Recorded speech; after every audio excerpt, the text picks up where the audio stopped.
Okay. Hey fam. Hopefully you can join me. I think I fixed it.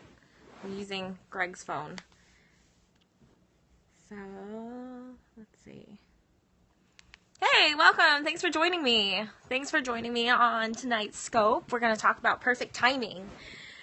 Hey, welcome. Welcome to the family. Welcome to the tribe. Hey, are you from Morocco? Thank you for joining me. Welcome. Hey, get back on. Yay! Okay, awesome. Welcome. So, today's been fun. Sorry I'm late. Perfect. Oh, that's fun. That's fantastic. Yay, love from Morocco. I'm in San Diego. Welcome to the family. Welcome to your world tribe. So, here at the family, there's Greg. He saved the day. Hi. Yes. Our resident healer, minister of science dude. He has lots to say. So what are we sharing today? So I'm Rue. I talk about a lot of things. I'm a master connector. I'm a wealth attractor. I'm all into, my specialty is business.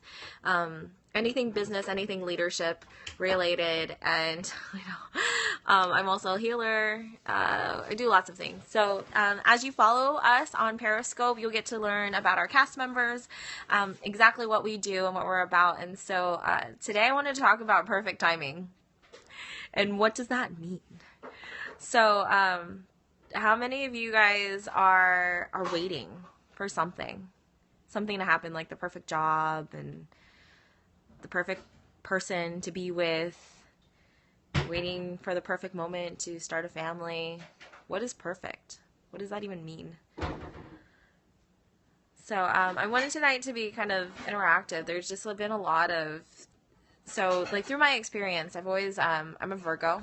I'm a Virgo, Sun, Gemini rising, Sagittarius, moon. And so basically what that means is that I'm kind of a little bit of everything. I'm an oxymoron as I tell people, because my signs are constantly contradicting themselves. So I actually am able to relate to a lot of people. And so, part of me is very structured. There's like this kind of expectation, in the past at least. In the past, what I learned is I like order. I liked order. I liked perfection. I was one of those overachievers that wanted to do everything right. Everything had to be exactly what it was supposed to be, or how I was told it was supposed to be. So I grew up with a very religious family, very Christian family, where, God was at the center of everything. And I'm also Filipino. So in Asian cultures, we also have the status of what you should and shouldn't do. And as I come across more cultures, I find that that's something that we all have in common, is that in our culture, we're told what we should and shouldn't do. Yes, that's good. Yes, that's bad. Don't do that. Do this. And so throughout my life, I've always been like, okay, things have to be a certain way in order for me to function in the society, in order for me to function with other people. So I would set these expectations for myself of, okay, I shouldn't say this and I should wait to tell them how I feel. There's a perfect time to express myself, because if I tell somebody how I feel right now in this moment, it's going to shake things up. Things are going to get emotional. And if I'm emotional, that's bad news. Don't be emotional. So there's a lot of judgments out there, and that's what I feel. That's what I find with people, especially, is that we're constantly judging ourselves. And so therefore, since we're constantly judging ourselves, we're constantly judging others. And I mean, I can only speak from my experience. So when I'm constantly judging myself, I'm constantly judging others. And so what I've done is, because I felt like I put myself in this box of expectation, that I started to wait for things to happen, as opposed to proactively taking advantage of an opportunity. I would withhold things that I should have said in the moment, and I'd find out later that I was right.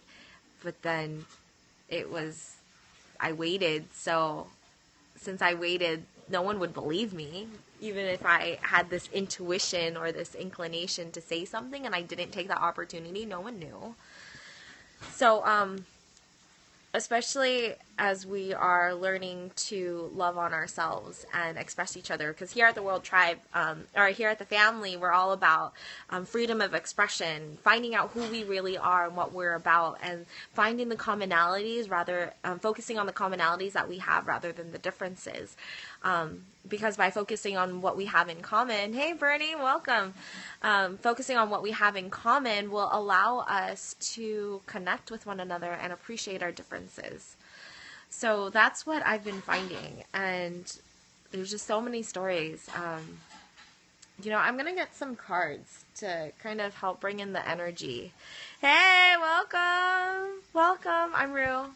Thanks for joining me. So I'm going to bring some cards because there's so many things that have happened. So there's a lot of things that we can actually talk about. So we could talk about perfect timing with money, perfect timing with a job, perfect timing with school. We could use all sorts of different examples. So as you kind of think about the perfect timing, like, what are you waiting for?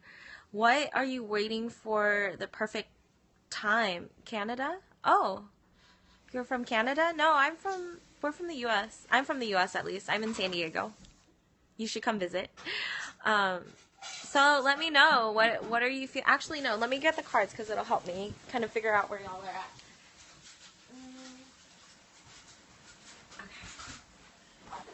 Okay. Actually, yeah. So I have some cards. So actually last night we got into some pretty awesome conversations about, you're from Illinois. Oh, cool. I don't use them, but I think it's fun when others do.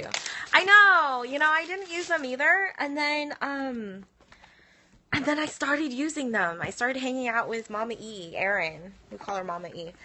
And what's been really cool is that they help. They help in this moment. And sometimes they provide insight, especially if when the energy is all over the place.